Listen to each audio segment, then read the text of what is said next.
நீங்கள் பார்த்துக் கொண்டிருப்பது உங்கள் விஜய். அப்பா விடுங்க, நீங்க போங்க. பிரபு எப்படி? நீங்க போங்க ப்ளீஸ்.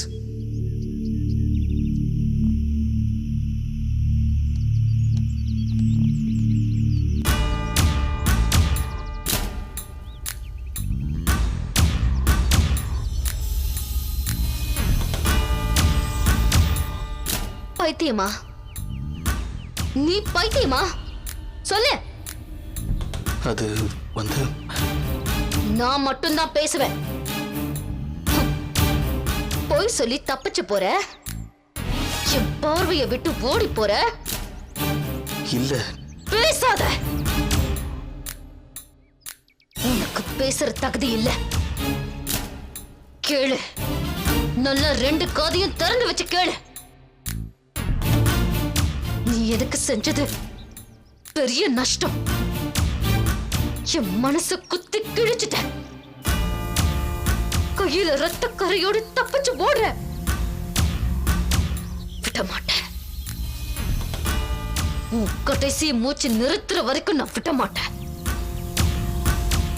நீ பைத்தியம்னு போய் சொல்ல, நல்லவனா நடி, அன்பா பேசு, பணிவா இப்படி இப்படி அப்பாவி மாதிரி நில்லு.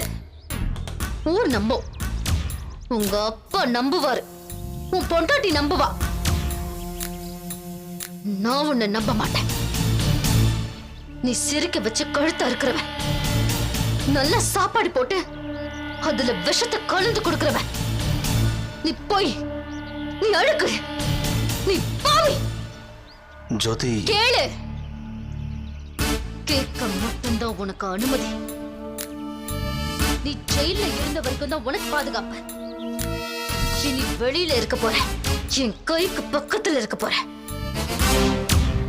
தீக்குச்சியை கொளுத்தி வீசுனா எரிஞ்சு சாம்பல் ஆகிற தூரத்துல இருக்க போற. உன்னை அழிப்பண்டா.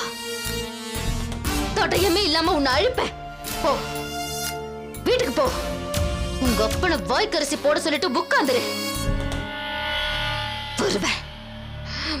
உன்னை இல்லாம பண்றதுக்கு நான் வருவேன்.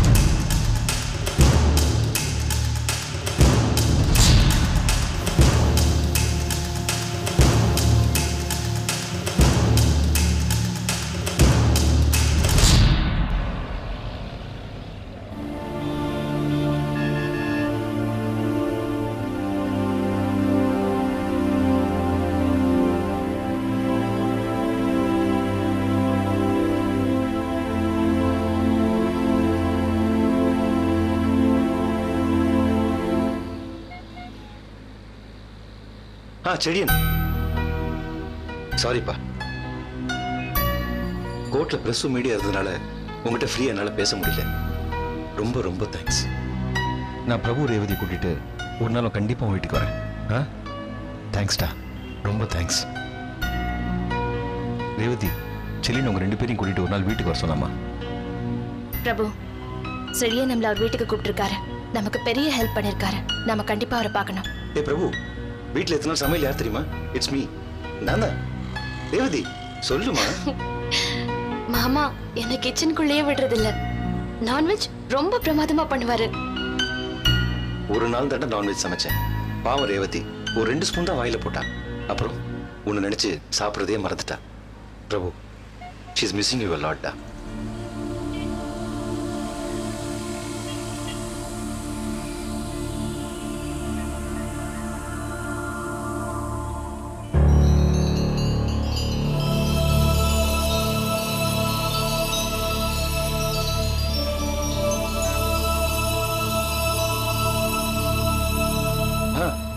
அம்மா ரேவதி, நான் எங்காச்சும் ஊருக்கு போயிட்டுறேம்மா.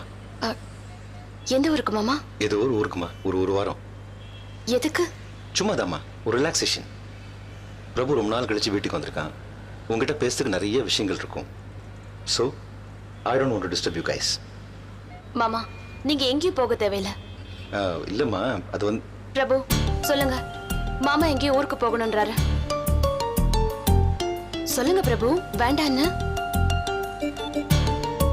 என்னம்மா சத்தத்தையே காணோம்? சிரிக்கிறார் மாமா.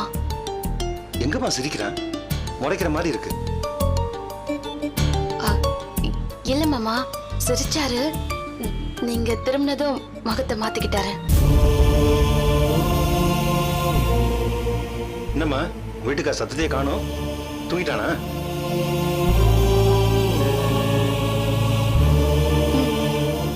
சரிம்மா, டயர்டா இருப்பான், வீட்டில் போய் பேசிக்கலாம்.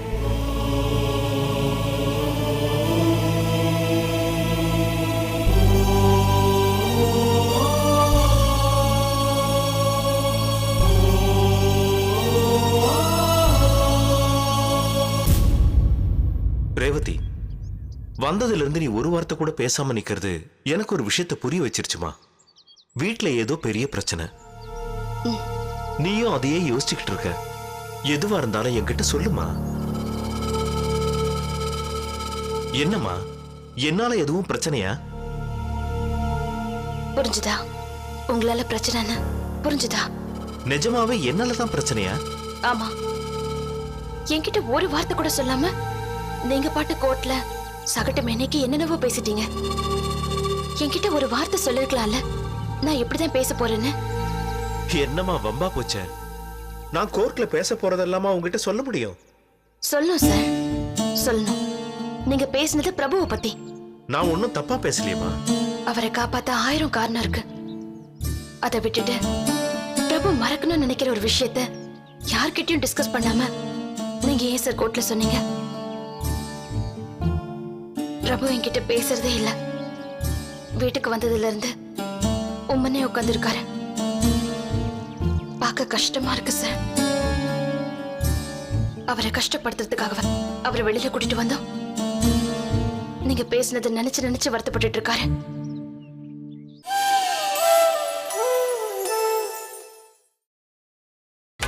நீங்கள் பார்த்துக் கொண்டிருப்பது உங்கள் விஜய்.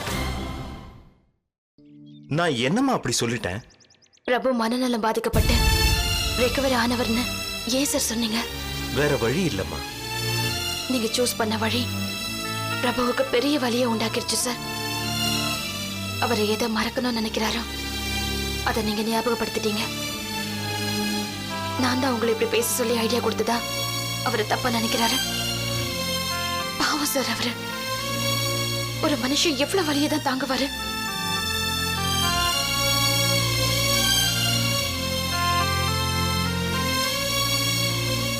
ரேவதி, பிரபுடைய மனநிலைமையை புரிஞ்சிக்க முடியுது. அதே மாதிரி பிரபு என் சூழ்நிலையையும் புரிஞ்சுக்கணும். கோர்ட்ல பார்த்தல்ல, ஆப்போனன்ட் பார்ட்டி பெயில் கொடுக்க எவ்வளவு அப்போஸ் பண்ணாங்கன்னு. நான் பிரபுவை பத்தி அப்படி சொல்லலனா பெயில் கிடைச்சிருக்காது. பிரபுவை பர்மனண்டா உள்ள தள்ளி இருப்பாங்க. அவரை எப்படி சமாதானப்படுத்துறோன்னு எனக்கு தெரியல சார். ரேவதி, பேச்சு துணைக்கு கூட ஆள் இல்லாம எங்கேயோ ஜெயில சுருண்டு கிடக்கிறத விட இப்ப வீட்டுல சுதந்திரமா உங்க கூட இருக்க முடியுதுல்ல? அதுக்கு நாம கொடுத்த வேலை பிரபுவை பத்தின பழைய கதை. ஏமா, கவலையா இருக்கிற கணவனை சந்தோஷப்படுத்துறதுக்கு மனைவியை தவிர வேற யாருக்கும் தெரியாது. உனக்கு தெரியுமா பிரபுவை எப்படி சமாதானப்படுத்துறதுன்னு? அப்புறம் எனக்கு இப்போ ஒரு கிளையண்ட்டை பார்க்கறதுக்கு டைம் ஆயிருச்சு. நான் இப்போ போலன்னு வச்சுக்க, அந்த கிளையண்ட்டை மேக்சிமம் குழப்பிடுவான் என் அசிஸ்டன்ட். அவ்வளவுதான், நான் கிளம்புறேம்மா.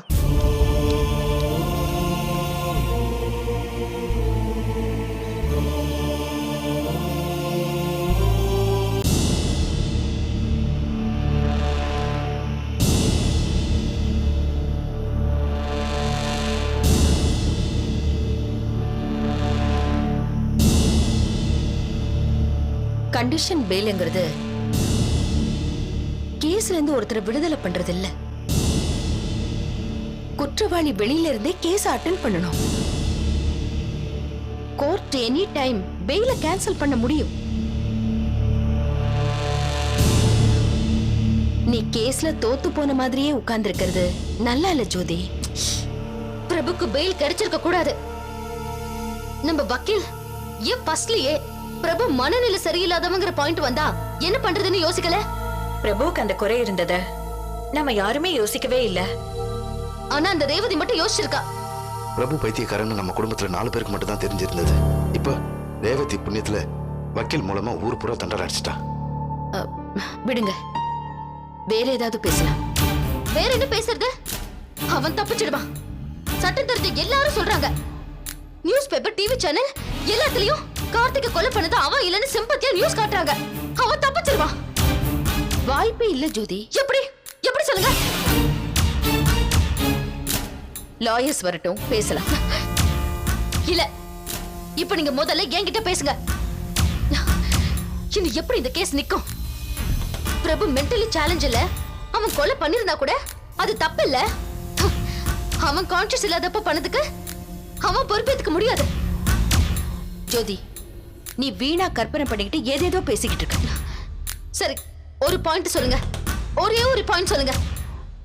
பிரபுவை எப்படி குற்றவாளின்னு ப்ரூவ் பண்றது? சொல்லுங்க. ஜோதி, பிரபு அபிராமி இண்டஸ்ட்ரீஸ்ல மேனேஜிங் டைரக்டரா 2 வருஷம் ரெகுலரா ஆபீஸ் போயிட்டு வந்துட்டு இருந்தான்.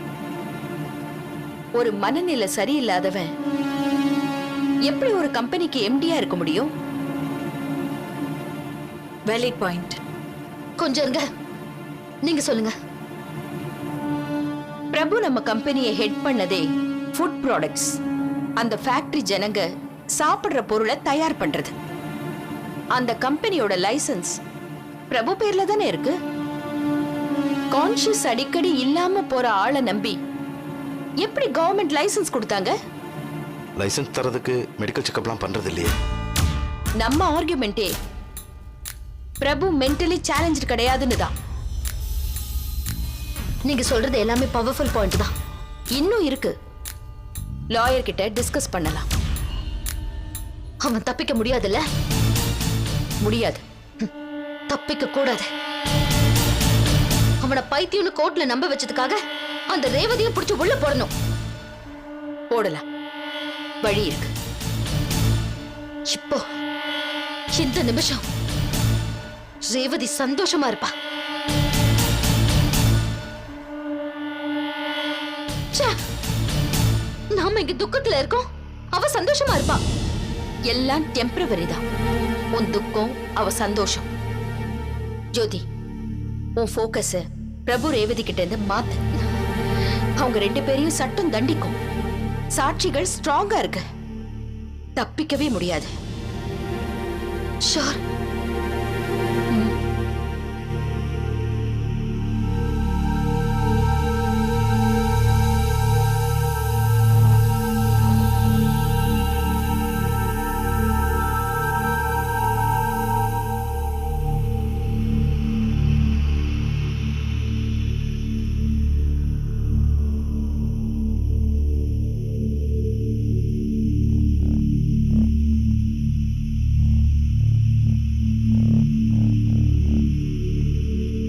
பிரபுவை சட்டம் தண்டிக்கலன்னா நான் தண்டிப்பேன். இந்த கையாலையும் அவனை கொல்லுவேன்.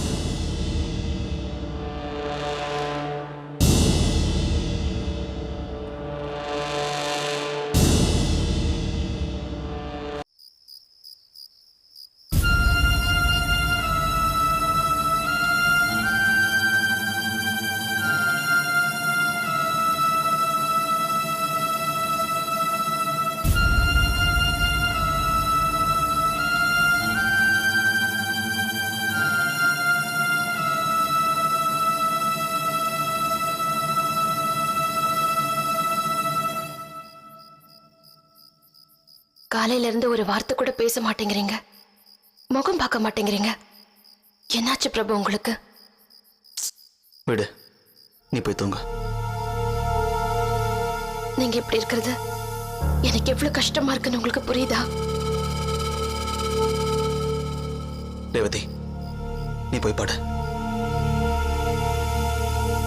எனக்கு கொஞ்சம் டைம் கொடு, நான் சரியாயிடுவேன். நான் ஏதாவது தப்பு பண்ணிட்டேனா? இல்ல, எல்லா தப்பும் ஏன் மேலதான். நீங்க எந்த தப்பும் பண்ணலங்க. எந்த தப்பும் பண்ணல. நீ நம்புறல்ல என்னது? நான் எந்த தப்பும் பண்ணலன்னு? நிச்சயமா.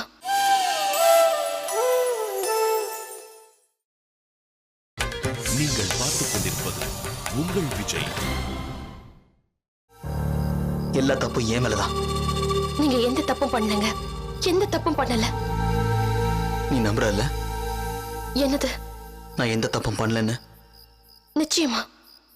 அப்புறம் ஏன் எனக்கு பைத்தியம் கோர்ட்ல போய் சொல்லி எனக்கு பெயில் வாங்குனீங்க? உண்மையை சொல்லிருக்கலாமே, நான் எந்த தப்பும் பண்ணலன்னு.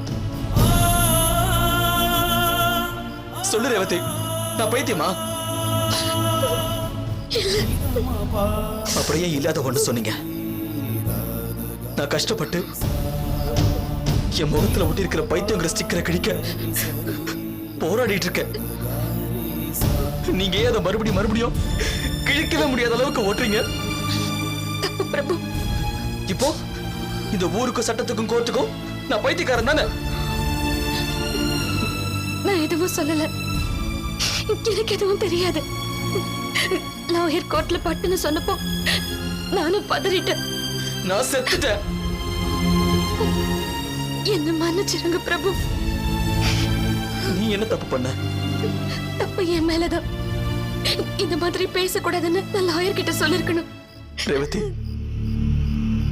நான் பைத்தியங்கிற சாக்குல வீட்டுக்குள்ளேயே கூணி குறுகி உட்கார்ந்துட்டு இருக்கிறதுக்கு கஷ்டமா இருக்கு.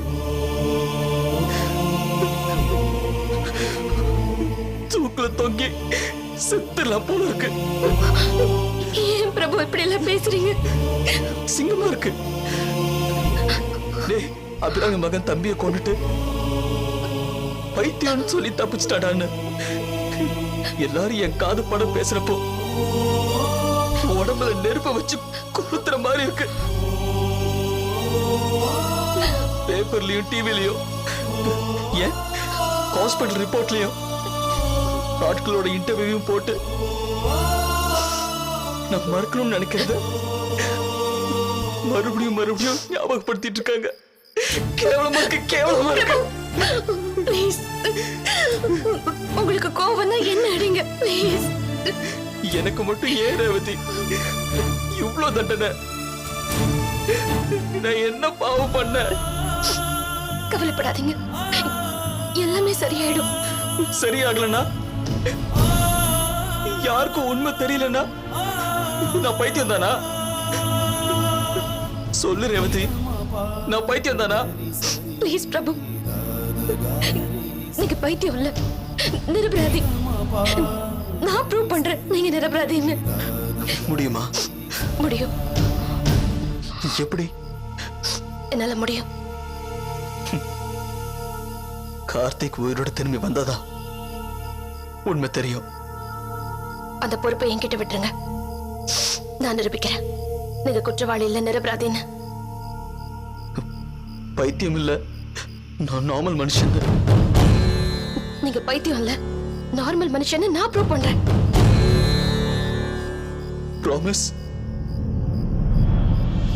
என் உயிர் மேல சத்தியம்.